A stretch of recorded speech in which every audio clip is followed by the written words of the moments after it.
नमस्कार, जय हिंद, जय बिहार। मैं हूं आप सबका दोस्त एडवोकेट एस.के. पंकज। आज मॉर्निंग वॉक में घूमते हुए मैं आया हूं अपने ही गांव में, अपने पैतृक गांव में, शत्रुघ्न राम के घर पर। यहां एक अद्भुत नज़ारा आपको अभी अपने स्क्रीन पर क्या दिख रहा होगा कि एक गाय है। इस गौ माता ने जो है वो 2 बच्चों को जन्म दिया है। एक जो है वो है बछड़ा, ये जो है देखिए ये बछड़ा है, और ये जो है वो बछड़ी है, यानी बाछी है। जिसको बाछी यानी शीक ऑफ इंग्लिश में कहा जाता है। तो ये देखिए बाछी और एक बाछा। तो अभी हमारे साथ जो है वो तुषार कुमार जी हैं, जो कि महात्मा गांधी सेंट्रल यूनिवर्सिटी के पत्रकारिता विभाग के पीजी फाइनल कर रहे हैं और पीएचडी भी करने वाले हैं।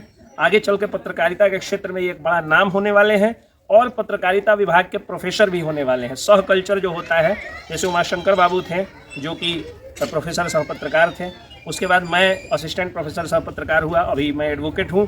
और ये जो है वो सेंट्रल यूनिवर्सिटी से हैं, तो जाहिर सी बात है किसी सेंट्रल यूनिवर्सिटी में बड़ा प्रोफेसर बनेंगे और दिल्ली के जाने माने पत्रकार बनेंगे, और इन्होंने फाइनल भी कर लिया है। तो ये जो अभी गाय है, जो एक बाछा दी है और एक बाछी दी है, एक साथ 2 बच्चों को जन्म दी है। तो चूँकि इन्वायरमेंट बीट पर ये जो है वो रिसर्च की तैयारी में है और काफ़ी ज़्यादा पढ़े हैं, तो बताइए इस पर क्या कहना चाहते हैं तुषार जी आप? नमस्कार, धन्यवाद आपका कि आपने मुझे मौका दिया कि मैं आपके चैनल के माध्यम से गाय के महत्व को बता सकूं कि आज का कल्चर हो गया है कुत्तों का पालन। अच्छे अच्छे घरों में अब देखिए गाय का पालन कम हो गया है, कुत्तों का पालन अधिक हो गया है। जबकि महत्ता गाय की अधिक है कुत्तों से। गाय आपको दूध देगी, आपके खेती में मदद करेगी। जो आजकल आप टर्म सुनते हुए ऑर्गेनिक फार्मिंग, हाँ, उसके मन्योर कहाँ से आएंगे? गाय के ही गोबर से, भैंस के गोबर से।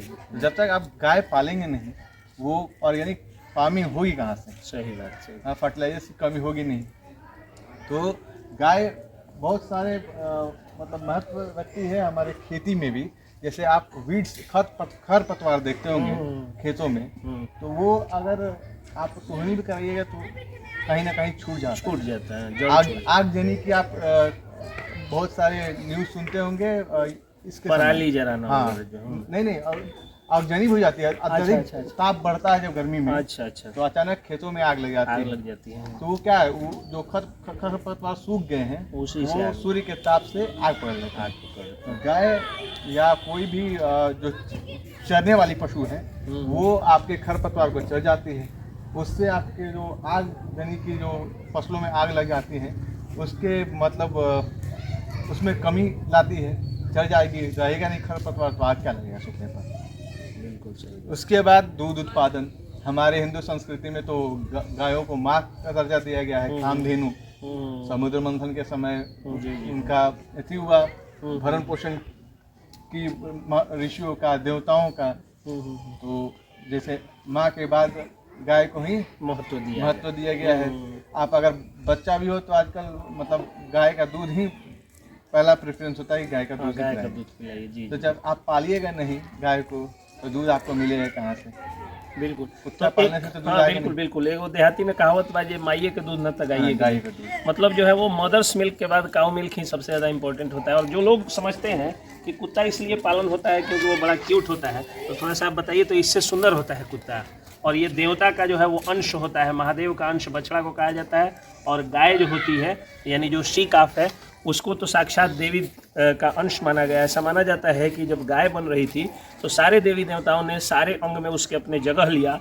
लक्ष्मी और सरस्वती माता जो है वो बाहर रह गई, तो लक्ष्मी ने गोबर में और सरस्वती ने जो है वो उसके गोमूत्र में जगह लिया। यही कारण है कि गोमूत्र का पालन करने से दिमागी शक्ति बढ़ती है, सरस्वती की कृपा होती है, और जिस घर में गाय के गोबर की खुशबू जाती है वहाँ लक्ष्मी आती है। अब लोग कहेंगे कि टाइल्स मार्बल वाले घरों में तो नहीं आती है, तो वहाँ तो लक्ष्मी आती है। तो वो लक्ष्मी जो काला धन के रूप में आती है वो लक्ष्मी नहीं होती है, वो विघ्न होती है, जो दिखती तो लक्ष्मी की तरह है लेकिन वो आपके सर्वनाश का कारण बनती है। और जो सस्टेनेबल डेवलपमेंट के माध्यम से आती है, जो क्या हो हिंदी में क्या कहा जाए, सतत विकास के माध्यम से आती है, गौ पालन से आती है, किसानी से आती है, खेती से आती है, नौकरी पेशा छोटे रोजगार से आती है, वेतन से आती है, आपके मेहनत से आती है, आपके ओरिजिनल वाइट मनी फीस से आती है, वो लक्ष्मी टिकाऊ होती है। तो उन घरों में प्रायः देखिएगा कि गोबर की खुशबू आती है।